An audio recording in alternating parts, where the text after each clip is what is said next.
ಸದ್ಯ ನೀವಾದ್ರೂ ಬಂದ್ರಲ್ಲ ಅಕ್ಕ. ನಾನು ನಿಜ ಹೇಳ್ತಿದ್ರೆ ಯಾರು ನನ್ನ ಮಾತೇ ನಂಬ್ತಿಲ್ಲ. ನೀವಾದ್ರೂ ನಿಜ ಹೇಳಿ ನಾನು ರಿಲೀಸ್ ಮಾಡಿಸಿ. ಏನ್ ಹೇಳ್ತಾ ಇದೀಯಾ ಆದಿತ್ಯ? ನೀ ತಪ್ಪೇ ಮಾಡಿಲ್ವಾ? ದೇವರಾಗ್ಲೂ ನಾನು ಯಾವ ತಪ್ಪು ಮಾಡಿಲ್ಲ ಅಕ್ಕ. ಅವತ್ತು ನೀವು ದುಡ್ಡು ತಗೊಂಬ ಅಂತ ಕಳಿಸಿದ್ರಿ. ಅವನಿವತ್ತು ಸಾಕ್ಷಿ ಹೇಳಕ್ ಬಂದಿದ್ದ. ಸಾಕ್ಷಿ ಹೇಳಕ್ ಬಂದು ನಾನು ಯಾವ ದುಡ್ಡು ಕೊಟ್ಟೇ ಇಲ್ಲ, ಅವ್ರ ಮನೆ ಹತ್ರ ಹೋಗಿಲ್ಲ ಅಂತ ಹೇಳ್ತಿದ್ದಾನೆ. ನೀವಾದ್ರೂ ಸತ್ಯ ಹೇಳಿ ನಾನು ಬಿಡ್ಸಕ್ಕ. ನೋಡ್ದ್ಯಾ ಆ ಮುಂಡೆ ಮಗ ಹೆಂಗ್ ಹೇಳವ್ನೆ? ನೀನ್ ಹೆದರ್ಕೋಬೇಡ, ನಿನ್ ಪರವಾಗಿ ಸತ್ಯ ಹೇಳಕ್ಕೆ ನಾನು ಬಂದಿದ್ದೀನಿ. ಆದ್ರೂ ಯಾರೋ ನಿನ್ನ ಬೇಕು ಬೇಕು ಅಂತ ಸಿಗಾಕ್ಸೋದಕ್ಕೆ ಈ ಪ್ಲಾನ್ ಮಾಡಿದ್ದಾರೆ. ನೀನ್ ಹೆದರ್ಕೋಬೇಡ, ಸತ್ಯ ನಿನ್ ಪರವಾಗಿರ್ಬೇಕಾದ್ರೆ ಆ ಬ್ರಹ್ಮನೇ ಸುಳ್ಳು ಸಾಕ್ಷಿ ಹೇಳಿದ್ರು ನಡೆಯೋದೇ ಇಲ್ಲ. ನೀನ್ ಬಿಡುಗಡೆ ಆಗ್ತೀಯ ಖಂಡಿತವಾಗ್ಲು. ಥ್ಯಾಂಕ್ಸ್ ಅಕ್ಕ. ನೀ ರಿಲೀಸ್ ಆದ್ಮೇಲೆ ನಂಗೆ ಮಟನ್ ಊಟ ಹಾಕ್ಸ್ಬೇಕು. ಸರಿ ಅಕ್ಕ.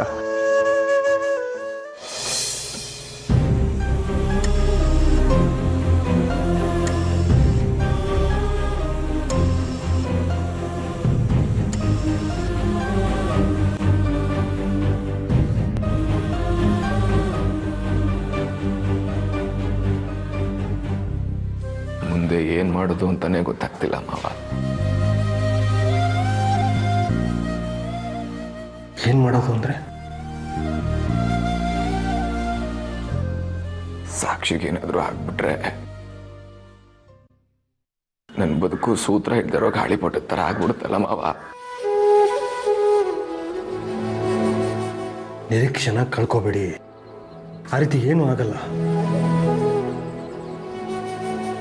ಇಲ್ಲ ಮಾವ, ಡಾಕ್ಟ್ರು ಹೇಳೋದು ನೋಡಿದ್ರೆ ಅವಳು ಬದುಕ್ತಾಳೆ ಅನ್ನೋ ಯಾವ ಭರವಸೆನೂ ಉಳಿತಾ ಇಲ್ಲ ನನಗೆ.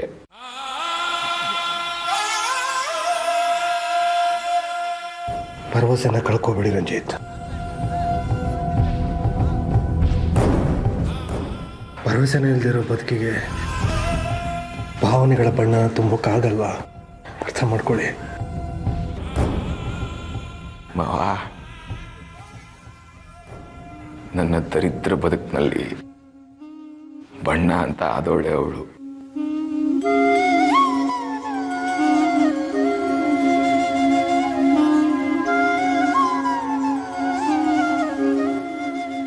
ಇವತ್ತು ಆ ಬಣ್ಣನೇ ಮಾಸೋಗ್ತಾ ಇರುವಾಗ ಬೇರೆ ಬಣ್ಣಗಳು ಜೀವನದಲ್ಲಿ ಎಲ್ಲಿ ಕಾಣುತ್ತೆ ಮಾವ?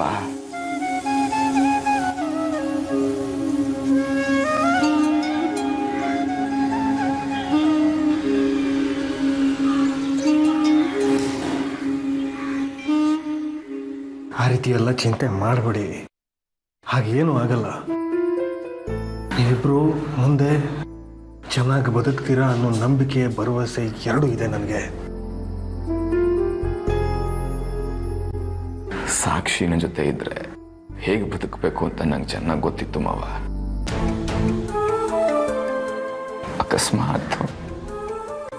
ಅಕಸ್ಮಾತ್ ಇವಳಿಗೆ ಏನಾದರೂ ಆಗ್ಬಿಟ್ರೆ ಮುಂದೆ ಏನು ಅಂತ ನಂಗೆ ಯೋಚನೆ ಮಾಡೋಕ್ಕೆ ಆಗ್ತಿಲ್ಲ ಮಾವ. ನಂಗೆ ಗೊತ್ತಾಗ್ತಿಲ್ಲ ಏನು ಮಾಡಬೇಕು ಅಂತ.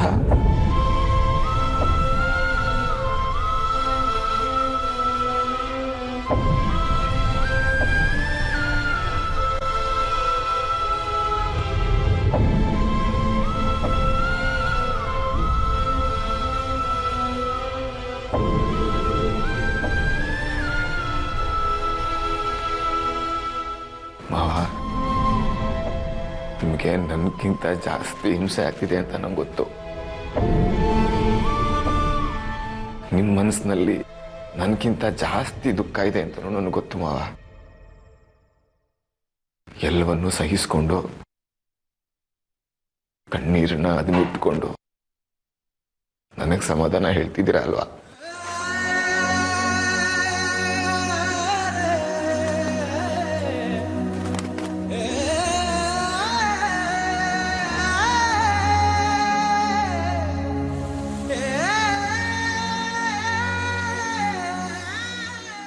ಸಮಾಧಾನ ಮಾಡ್ಕೊಳ್ಳಿ ಮಾವ.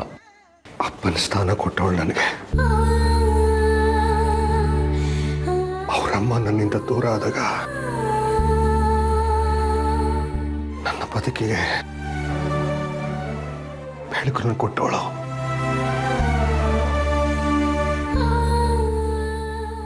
ಈಗ ಅವಳನ್ನು ಕಳ್ಕೊಂಡು ಬದುಕೋದಕ್ಕೆ ತುಂಬ ಕಷ್ಟ ಆಗ್ತಿದೆ ರಂಜಿತ್.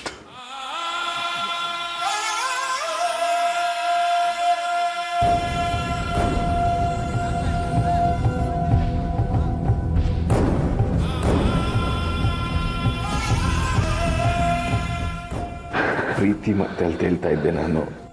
ಸಾಕ್ಷಿ ಇಲ್ಲದೆ ಬದುಕಕ್ಕಾಗಲ್ಲ ಅಂತ ಗೊತ್ತಾದ್ಮೇಲೆ ಹಠ ಹಿಡಿದು ಅವಳನ್ನೇ ಮದುವೆ ಆದೆ. ಇವಾಗ ಗೊತ್ತಾಗ್ತಿದೆ ಮಾವ, ತಪ್ಪು ಮಾಡಿದೆ ನಾನು ಅಂತ. ಅಲ್ಲ,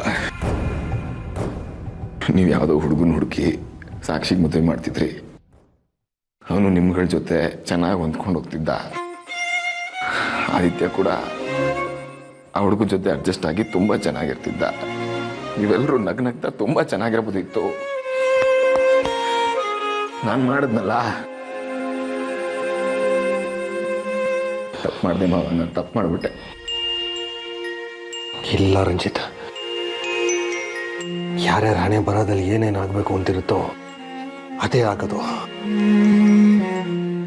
ನೀವು ಮದುವೆ ಆಗಿರಲಿಲ್ಲ ಅಂದರೆ ಇನ್ಯಾರೋ ಮದುವೆ ಆಗಿರ್ತಿದ್ರು. ಆಗ ಬೇರೆ ಏನೋ ಪ್ರಾಬ್ಲಮ್ ಆಗಿರ್ತಿತ್ತು. ನೀವು ಕಾರಣ ಅಲ್ಲ ರಂಜಿತ್. ಈಗೆಲ್ಲ ಮಾತಾಡ್ಬೇಡಿ ಪ್ಲೀಸ್. ವಾ, ತಪ್ಪು ನೀವು ತಿಳ್ಕೊಂಡಿರೋದು. ಇವತ್ತು ನಿಮ್ಮ ಮನೇಲಿ ಆಗ್ತಿರೋ ಪ್ರತಿಯೊಂದು ಪ್ರಾಬ್ಲಮ್ಗೂ ನಾನೇ ಹೊಣೆ. ನಾನು ಸಾಕ್ಷಿನ ಮದುವೆ ಮಾಡ್ಕೊಂಡಿದ್ದಕ್ಕೆ ಆದಿತ್ಯ ನನ್ನ ಮೇಲೆ ಕೋಪ ಮಾಡಿಕೊಂಡು, ನಿಮ್ಮ ಮೇಲೆ ಕೋಪ ಮಾಡಿಕೊಂಡು, ಮೇಲೆ ಕೋಪ ಮಾಡಿಕೊಂಡು ಮನೆ ಬಿಟ್ಟು ಹೋದ. ನನ್ನ ತಂಗಿ ಬದುಕನ್ನು ಹಾಳು ಮಾಡ್ದ. ನಂಗೆ ಗೊತ್ತಾಗಲಿಲ್ಲ ಮಾವ, ಹೀಗೆಲ್ಲ ಆಗುತ್ತೆ ಅಂತ ನಂಗೆ ಗೊತ್ತಾಗಲಿಲ್ಲ. ನಾನು ಸಾಕ್ಷಿನ ತುಂಬ ಇಷ್ಟಪಡ್ತಿದ್ದೆ. ಒಟ್ಟಲ್ಲಿ ಎಲ್ಲದಕ್ಕೂ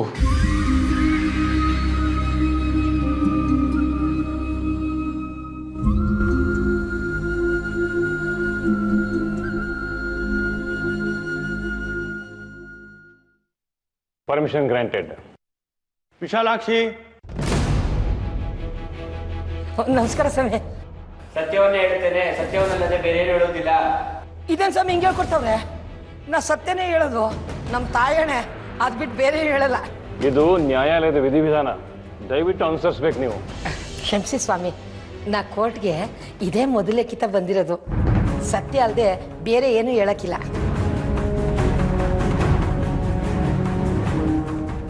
ನಿಮ್ಮ ಹೆಸರೇನು? ಈಗ ಅವ್ರು ಕೂಗಿದ್ದು ಕೇಳಲಿಲ್ವಾ? ಹೋಗಿ ಕಿವಿನ ಡಾಕ್ಟರ್ ಹತ್ರ ತೋರಿಸ್ಕೊಳ್ಳಿ. ಅತಿ ಬುದ್ಧಿವಂತಿಕೆ, ಅಧಿಕ ಪ್ರಸಂಗತನ ಬೇಡ. ಕೇಳಿದಷ್ಟು ಮಾತ್ರ ಉತ್ತರ ಕೊಡ್ಬೇಕು. ಕ್ಷಮಿಸ್ಬಿಡಿ. ಅಲ್ಲಿ ನಿಂತಿದ್ರಲ್ಲ ಆ ವ್ಯಕ್ತಿ, ಅವನ ಪರಿಚಯ ಇದೆಯಾ ನಿಮಗೆ? ಅಯ್ಯೋ, ಅವನೇ ದಿನ ನಮ್ಮ ಆಟ ತಗೊಂಡು ಓಡಿಸೋದು. ಅಂದ್ರೆ ಅವನು ನಿಮ್ಗೆ ಚೆನ್ನಾಗಿ ಪರಿಚಯ ಇದ್ದಾನೆ ಅಂತ ಆಯ್ತು. ಆಟ ತಗೊಂಡು ಓಡಿಸ್ತಾನೆ ಅಂದ್ರೆ ಪರಿಚಯ ಇಲ್ಲದೆ ಇರ್ತದ? ಕೇಳಿದಷ್ಟು ಮಾತ್ರ ಉತ್ತರ ಕೊಡಬೇಕು. ಕ್ಷಮಿಸ್ಬಿಡಿ. ನೀವು ಫೈನಾನ್ಸ್ ನಡೆಸ್ತಾ ಇದ್ದೀರಾ? ಸಣ್ಣಗೆ. ಅದಕ್ಕೆ ಲೈಸೆನ್ಸ್ ತಗೊಂಡಿದ್ದೀರೋ ಅಥವಾ ಇಲ್ಲೀಗಲ್ ಆಗಿ ನಡೆಸ್ತಾ ಇದ್ದೀರೋ? ಅಯ್ಯಯ್ಯೋ, ನಾವು ಲೈಸೆನ್ಸ್ ತಗೊಂಡೇ ನಡೆಸ್ತಾ ಇರೋದು. ನಮ್ದು ಯಾವುದು ಇಲೀಗಲ್ ಇಲ್ಲ. ನಮ್ದು ಎಲ್ಲ ಕಾನೂನು ಬದ್ಧ. ಹಾಗಾದ್ರೆ ಮೊನ್ನೆ ಅಂದ್ರೆ 6ನೇ ತಾರೀಕು ಆರೋಪಿ ಆದಿತ್ಯನ್ನ ರಾಧಾಕೃಷ್ಣ ಬಳಿ ಫೈನಾನ್ಸ್ ಅಮೌಂಟ್ ಕಲೆಕ್ಟ್ ಮಾಡ್ಕೊಂಬರೋದಕ್ಕೆ ಕಳಿಸಿದ್ರಿ. ಆ ಟೈಮ್ನಲ್ಲಿ ಅವ್ರ ಆಟನ ಬೇರೆ ಯಾರೋ ತಗೊಂಡೋಗಿ ಅವ್ರ ತಂಗಿಗೆ ಆಕ್ಸಿಡೆಂಟ್ ಮಾಡಿದ್ದಾರೆ ಅಂತ ಆರೋಪಿ ಹೇಳ್ತಾರೆ. ಇದು ನಿಜನಾ? ನೀವು ಆದಿತ್ಯನ್ನ ಅಮೌಂಟ್ ಕಲೆಕ್ಟ್ ಮಾಡ್ಕೊಂಬರೋದಕ್ಕೆ ಕಳಿಸಿದ್ರಾ?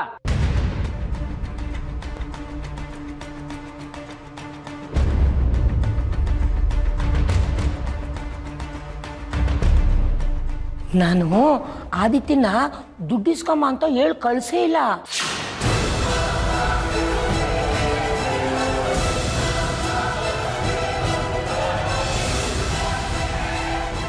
ಸುಳ್ಳು ಹೇಳ್ತಿದ್ದಾನ ಅವನು. ವಿಶಾಲಾಕ್ಷಿ, ಸುಳ್ಳು ಹೇಳ್ದಿಲ್ಲ, ಸಾಯಿಸ್ಬಿಡ್ತೀನಿ ನಾವು.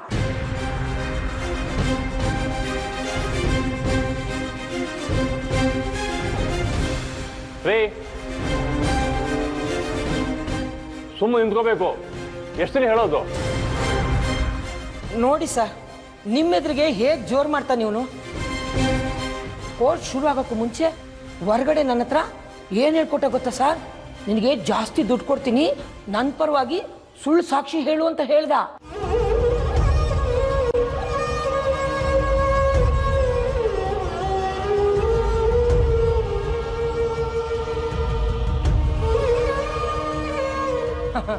ನೋಡಿ ಸರ್, 100 ಗ್ರಾಮ್ ಚೈನು, 16 ಆಟೋ, ಅಷ್ಟೇ ಅಲ್ಲದೆ ಬೇಜಾನ್ ಚಿನ್ನ ಇದೆ ನನ್ನ ಹತ್ರ. ಹೋಗಿ ಹೋಗಿ ಇವನ್ ದುಡ್ಡಿಗೆ ನಾನು ಆಸೆ ಪಡ್ತೀನ ಸರ್? ಅದು ಅಲ್ಲದೆ ದುಡ್ಡು ವಸೂಲಿ ಮಾಡೋಕ್ಕೆ ನನ್ನ ಹತ್ರ ಬೇಜಾನ್ ಹುಡುಗರಿದ್ದಾರೆ ಸರ್. ಅಂಥದ್ರಲ್ಲಿ ಇವನ್ ಕಳಿಸ್ತೀನ? ಸುಳ್ಳ?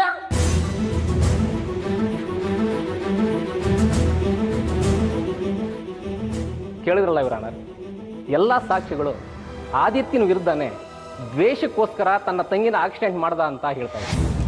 ದಯವಿಟ್ಟು ಆ ಸಾಕ್ಷಿಗಳನ್ನ ಪರಿಗಣಿಸಿ ತೀರ್ಪನ್ನ ನೀಡಬೇಕು ಅಂತ ಕೇಳ್ಕೊಳ್ತೇನೆ. ದಟ್ಸ್ ಆಲ್ ಇವರ honour. Next hearing on Monday. ನಮಸ್ಕಾರ ಸರ್.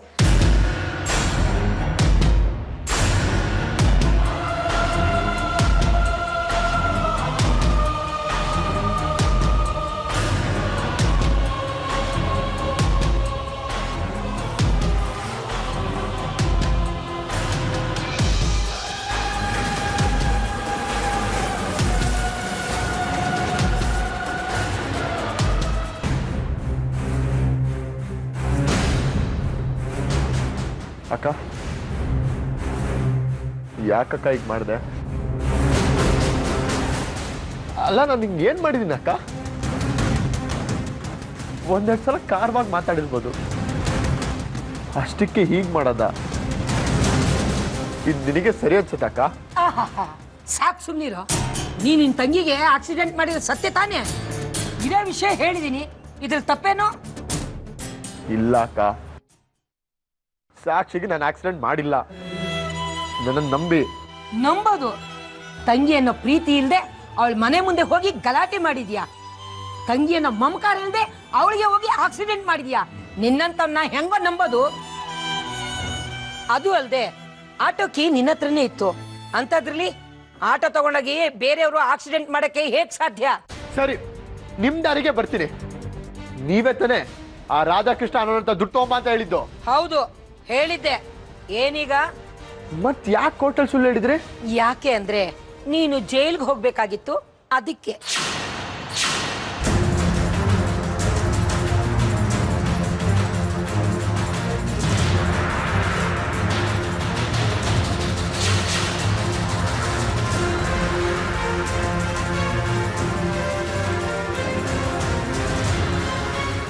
ಮೊದಲು ನೀನು ಬಂದ ಕೆಲಸ ಎಷ್ಟೋ ಅಷ್ಟು ನೋಡ್ಕೊಂಡು ಹೋಗೋದನ್ನ ಕಲಿ. ನನಗೀಗ ಗೊತ್ತಾಯ್ತು ಎಲ್ಲ ಯಾರ ಕೆಲಸ ಅಂತ. ಆ ಮನೆ ಹಳಿ ಅರ್ಪಿತ್ ಅಂತಾನೆ ನೀನ್ ಅವ್ರ ಜೊತೆ ಸೇರ್ಕೊಂಡು ಇಷ್ಟೆಲ್ಲ ನಾಟಕ ಆಡ್ತಿದ್ಯಾ? ಅರ್ಥ ಆಯ್ತಾ? ಉಪ್ಪು ಖಾರ ಹಾಕೊಂಡು ನೆಕ್ಕು. ನಿನ್ನಂಗ್ ನಿಗರ್ದವ್ರೆಲ್ಲ ನೆಲಕ್ಕೆ ಉರುಳೋದೆ, ನೀನು ಅಷ್ಟೇ. ಏ ವಿಶಾಲಾಕ್ಷಿ, ನೀನೀಗ ಐತೆ ಕಣೆ. ನಾನ್ ರಿಲೀಸ್ ಆಗಿ ಬಂದಲ್ಲಿ ಈಗೊಂದು ಗತಿ ಕಾಣಿಸ್ಲಿಲ್ಲ. ನನ್ನ ಹೆಸರು ಆದಿತ್ಯನೇ ಅಲ್ಲ. ನೀನಿನ್ನು ಈ ವಿಚಾರದಲ್ಲಿ ಸಣ್ಣ ಕೂಸು. ನೀನು ಕನ್ಸು ಮನ್ಸಲ್ಲೂ ಜೈಲಿಂದ ರಿಲೀಸ್ ಆಗ್ತೀನಿ ಅಂತ ಎಣಿಸ್ಕೋಬೇಡ. ಪರ್ಮನೆಂಟು ಜೈಲೇ. ನಿನ್ನನ್ನು ಯಾರು ಬಿಡ್ಸೋಕ್ ಬರಲ್ಲ. ಆಮೇಲೆ ನಿನ್ನ ಗತಿ ಜೈಲಲ್ಲಿ ಶಿವಪ್ಪ ಕಾಯೋ ತಂದೆ, ಸಿಲ್ವರ್ ತಟ್ಟೆ, ರಾಗಿ ಮುದ್ದೆ. ನೀನಿದೇ ಫಸ್ಟು ಜೈಲ್ ಒಳಗಡೆ ಹೋಗ್ತಾ ಇರೋದು. ಅದಕ್ಕೆ ನಿನಗೊಂದು ಟಿಪ್ಸ್ ಕೊಡ್ತಾ ಇದ್ದೀನಿ. ನಿನಗಿನ್ನ ಎಂತೆಂಥ ದೊಡ್ಡ ದೊಡ್ಡ ಪಂಟ್ರು ಒಳಗಡೆ ಇದ್ದಾರೆ ಗೊತ್ತಾ? ಒಬ್ಬರಿಗಿನ್ನ ಒಬ್ರು ಜೋರಾಗೇ ಇದ್ದಾರೆ. ಸುಮ್ಮನೆ ಇರೋಷ್ಟು ದಿನ ಬದುಕದಾರಿ ಹೆಂಗ್ ಬದುಕಬೇಕು ಅನ್ನೋದನ್ನ ಕಲ್ತ್ಕೊಂಡು ಬದುಕದ್ ಕಲಿಯಲೇ. ಏನು ಬಿಟ್ರೆ ಮಾತಾಡ್ತಾನೆ ಇದೀಯಾ? ಒಂದು ಮಾತಾಡಿದ್ರೆ ನೀನು ಇಲ್ಲೇ ಊಟ ಹಾಕ್ಬಿಡ್ತೀನಿ. ಮುಚ್ಚೋ ಬಾಯ್ನ. ಓಹೋ, ಈಗ ನಿಮ್ಮವ್ರನ್ನೆಲ್ಲ ದೂರ ಮಾಡ್ಕೊಂಡು ಹಲ್ಕಿತ್ತ ಹಾವನಂಗಿದ್ಯಾ? ಬಾಯಿ ಮುಚ್ಕೊಂಡು ಬದುಕದ್ ಕಲಿ. ಇಲ್ಲ ಅಂದ್ರೆ ಒಳಗಡೆ ನಮ್ಮ ಹುಡುಗರಿದ್ದಾರೆ, ಅವ್ರಿಗೆ ಹೇಳಿ ನಿನ್ನ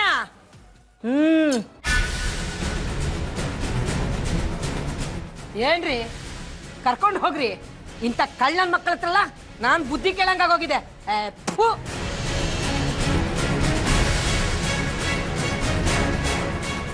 ವಿರುದ್ಧ ಕೋರ್ಟಲ್ಲಿ ಸಾಕ್ಷಿ ಹೇಳಿದೆ. ಆಗ ಆದಿತ್ಯನ ಮಕ್ಕ ನೋಡ್ಬೇಕಾಗಿತ್ತು. ಒಳ್ಳೆ ಅರಳೆಣ್ಣೆ ಕುಡ್ದೋನಂಗೆ ಆಗೋಗಿತ್ತು. ನೀವೇನಾದ್ರೂ ಅಲ್ಲಿದ್ದಿದ್ರೆ ಕುಡ್ದು ಆಡ್ಬಿಡ್ತಿದ್ರಿ ಎಣ್ಣೆ ಮೇಲೆ. ಶಭಾಷ್ ಕಣ ವಿಶಾಲು. ನನ್ನ ಶತ್ರು ಜೈಲಿಗೆ ಹೋಗೋದಕ್ಕೆ ನೀನು ಹೇಳಿರೋ ಒಂದು ಸುಳ್ಳು ಎಷ್ಟೊಂದು ಹೆಲ್ಪ್ ಮಾಡಿದೆ ಅಲ್ವಾ? ನಾನು ಸಾಕ್ಷಿ ಹೇಳಕ್ ಮೊದಲು ಆದಿತ್ಯ ನನ್ನ ಹತ್ರ ಬಂದು, ಅಯ್ಯೋ ಮೇಡಮ್ ನೀವೇ ನನ್ನನ್ನು ಕಾಪಾಡಬೇಕು ಹಾಗೆ ಹೀಗೆ ಅಂತ ನನ್ನನ್ನು ತುಂಬ ಬೇಡ್ಕೊಂಡ. ಆದರೆ ನಾನು ಹಾಗೆ ಮಾಡ್ಬಿಡ್ತೀನಾ? ಅವನಿಗಿನ್ನ ಮೊದಲು ನೀವು ಮುಖ್ಯ ನನಗೆ. ನಮ್ಮದು ನೀಯತ್ತು ಮೇಡಮ್, ನೀಯತ್ತು. ಇವತ್ತು ನೀನು ನನಗೆ ಮಾಡಿರೋ ಹೆಲ್ಪ್ಗೆ ಕಾಂಪ್ಲೆಕ್ಸ್ ಹತ್ರ ಇರೋ ಒಂದು ಸೈಟನ್ನ ನಿನ್ನ ಹೆಸರಿಗೆ ರಿಜಿಸ್ಟರ್ ಮಾಡ್ಕೊಡ್ತೀನಿ ಬಿಡು. ಹಾಂ ಹೌದಾ? Thank you madam, thank you. ನೀನೀಗ ಗೈತೆ ಕಣೆ. ನಾನು ರಿಲೀಸ್ ಆಗಿ ಬಂದಲ್ಲಿ ನಿಂಗೊಂದು ಗತಿ ಕಾಣಿಸ್ಲಿಲ್ಲ. ನನ್ನ ಹೆಸರು ಆದಿತ್ಯನೇ ಅಲ್ಲ. ಆದರೆ ಮೇಡಮ್ ಅದು ಯಾಕೆ ವಿಶಾಲು ಆದರೆ ಅಂತ ಮಾತನ್ನ ಅರ್ಧಕ್ಕೆ ನಿಲ್ಲಿಸ್ಬಿಟ್ಟೆ? ಏನಾಯ್ತು?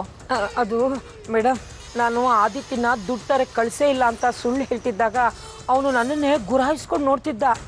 ಅವನೇನಾದ್ರು ಕೇಸ್ ಖುಲಾಸಾಗಿ ಹೊರಗಡೆ ಬಂದು ನನಗೇನಾದರೂ ಮಾಡಿಬಿಟ್ರೆ? ಹಾಗೆಲ್ಲ ಏನೂ ಆಗಲ್ಲ ವಿಶಾಲು, ಹೆದರ್ಕೋಬೇಡ. ನೋಡು, ಮಿನಿಮಮ್ 7 ವರ್ಷನಾದರೂ ಅವ್ನು ಜೈಲಲ್ಲಿ ಇರೋ ಹಾಗೆ ನಾನು ಮಾಡ್ತೀನಿ. ಅಷ್ಟು ಸುಲಭವಾಗಿ ಅವನು ಜೈಲಿಂದ ತಪ್ಪಿಸ್ಕೊಳ್ಳೋಕ್ಕೆ ಸಾಧ್ಯನೇ ಇಲ್ಲ. ನೀವು ಹೇಳೋದೇನೋ ಸರಿ, ಆದರೆ ಯಾರಾದರೂ ಅವನ್ನ ಬೇಲ್ ಮೇಲೆ ಬಿಡಿಸ್ಬಿಟ್ರೆ ಮುಂದೇನು ಗತಿ? ಅವನನ್ನ ಬೇಲ್ ಮೇಲೆ ಯಾರೂ ಹೊರಗೆ ಬಿಡಿಸ್ಕೊಂಬರೋಕ್ಕೆ ಸಾಧ್ಯ ಇಲ್ಲ. ಒಂದು ವೇಳೆ ಬಿಡಿಸ್ಕೊಂಡು ಬಂದರೂ ಮತ್ತೆ ಅವನನ್ನ ಒಳಗೆ ಕಳ್ಸೋದು ನನಗೆ ಗೊತ್ತು.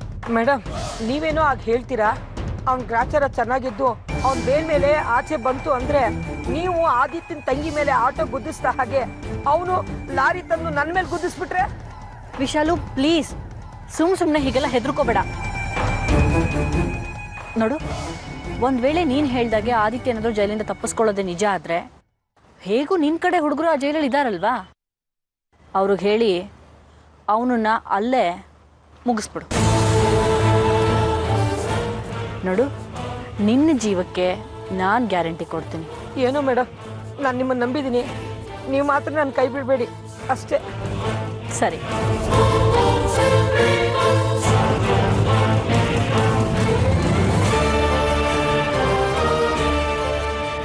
ಆರ್ತಿಗೆ ಬೆನ್ನೆಲುಬಾಗಿದ್ದ ಆ ಆದಿತ್ಯನ ಜೈಲ್ ಸೇರೋ ಹಾಗೆ ಮಾಡಿದ್ದಾಯ್ತು. ಇನ್ನು ನನ್ನ ಸವತಿ ಆ ಆರ್ತಿ ಜಗಳ ಆಡಿ ಮನೆ ಬಿಟ್ಟು ಹೋಗೋ ಹಾಗೆ ಮಾಡಬೇಕು. ಮಾಡ್ತೀನಿ.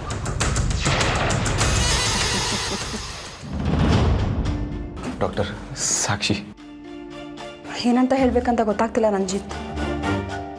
ಆಪ್ರೇಷನ್ ಮಾಡಿದ್ದೀವಿ, but patient conditions not improved. ನಮ್ಮ ಟ್ರೀಟ್ಮೆಂಟ್ಗೆ ಅವ್ರು ಯಾವುದೇ ರೀತಿ ಸ್ಪಂದಿಸ್ತಾ ಇಲ್ಲ. ಹಾಗಂತ ಪೂರ್ತಿ ಗುಣ ಆಗೋದಿಲ್ಲ ಅಂತಲೂ ಹೇಳೋಕ್ಕಾಗಲ್ಲ. ಡಾಕ್ಟರ್, ನೀವೇ ಹೀಗೆ ಹೇಳ್ಬಿಟ್ರೆ ಹೇಗೆ? ಕೈ ಮೂತ್ ಕೇಳ್ಕೊತೀನಿ, ಏನಾದರೂ ಮಾಡಿ ಪ್ಲೀಸ್. ನಿಮ್ಮ ಆತಂಕ ನನಗೆ ಅರ್ಥ ಆಗುತ್ತೆ Ranjit, but I am helpless. ನಾವು ಕಾಯಲೇಬೇಕು ನಮ್ಮ ಟ್ರೀಟ್ಮೆಂಟ್ಗೆ ಸ್ಪಂದಿಸೋವರೆಗೂ. ಎಷ್ಟು ದಿನ ಅಂತ ಕಾಯಬೇಕು ಡಾಕ್ಟರ್? ಗೊತ್ತಿಲ್ಲ, ಐ ಆಮ್ ಸಾರಿ. ಹೀಗೆ ಹೇಳಿದ್ರೆ ಕಷ್ಟ ಆಗುತ್ತೆ. ಭರವಸೆಗಳಿಲ್ಲದೆ ದಿನ ದೊಡೋದು ನಮಗೂ ಕಷ್ಟ. ನಾವು ಸಹ ಪೇಷಂಟ್ ಬದುಕಿಸ್ಬೇಕು ಅನ್ನೋ ಭರವಸೆಯಲ್ಲಿ ಟ್ರೀಟ್ಮೆಂಟ್ ಕೊಡ್ತಾ ಇದ್ದೀವಿ. ಮಿಕ್ಕಿದೇನಿದ್ರು ಆ ದೇವರ ಆಶೀರ್ವಾದ. ಡಾಕ್ಟರ್, ಈ ಥರ ನೀವೇ ದೇವ್ರ ಮೇಲೆ ಭಾರ ಹಾಕಿ ಕೈ ಚೆಲ್ಬಿಟ್ರೆ ನಾವೇನು? ನಾವಾದರೂ ಏನು ಮಾಡೋ ಪರಿಸ್ಥಿತಿಲಿದ್ದೀವಿ ನೀವೇ ಹೇಳಿ? ನಾವು ಟ್ರೀಟ್ಮೆಂಟ್ ಕೊಡ್ಬೋದು, ಬಟ್ ನಮ್ಮ ಟ್ರೀಟ್ಮೆಂಟ್ಗೆ ಅವ್ರು ಸ್ಪಂದಿಸೋ ಹಾಗೆ ಮಾಡೋ ಶಕ್ತಿ ನಮಗಿಲ್ವಲ್ಲ. ಹಾಗಿದ್ರೆ ನೇರವಾಗಿ ಹೇಳ್ಬೋದಲ್ವಾ? ಮುಚ್ಚಿಡೋ ಅಗತ್ಯ ಇಲ್ಲ. ಸಾಕ್ಷಿ ಬದುಕ್ತಾಳೋ ಇಲ್ವೋ? ಬದುಕ್ಬೋದು ಅಥವಾ ಬದುಕ್ತೇನೆ ಇರ್ಬೋದು, ಯಾವುದನ್ನು ಖಚಿತವಾಗಿ ಹೇಳೋಕ್ಕಾಗಲ್ಲ. ಪ್ಲೀಸ್.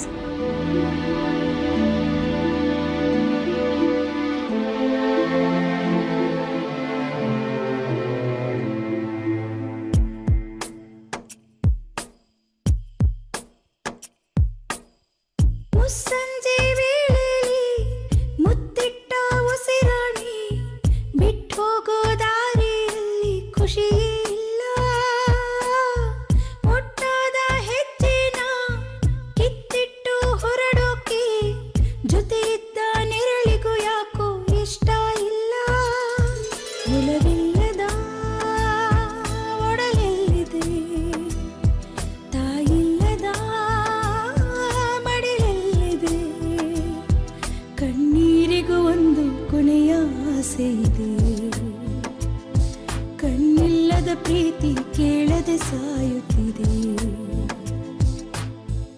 ಸಂಜೆ